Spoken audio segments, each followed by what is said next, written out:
Bwana, mambo vipi? Sasa mambo ni moto kwenye ulimwengu wa burudani. Hatimaye star wa muziki wa Bongo Flava Zuchu amewashtua mashabiki baada ya kupost ujumbe mzito unaoashiria mwisho wa mahusiano yake na bosi wake ambaye ni Diamond Platnumz. Kupitia ukurasa wake wa Instagram, Zuchu amepiga pini ujumbe unaosomeka kuwa yeye na alikuwa mwenzake Nasibu Abdul Diamond Platnumz kwa sasa wametengana na wapo kwenye mchakato wa taraka.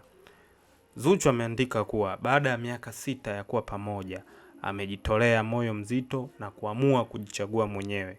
Amemtakia Diamond na familia yake kila laheri, huku akisisitiza kuwa kwa sasa anataka kupona kihisia na kuweka nguvu zake zote kwenye afya na kazi yake ya muziki. Amemaliza kwa kusema, riziki imeisha, tulijaribu lakini Allah ana mipango yake. Je, huu ndo mwisho kabisa wa Chibu na Zuchu au ni kiki nyingine ya mjini? Mpaka sasa Diamond bado hajasema lolote. Hebu dondosha comment yako hapo chini. Unafikiri nani amemchosha mwenzie? Usisahau kulike na kusubscribe kwenye channel hii upate update zaidi.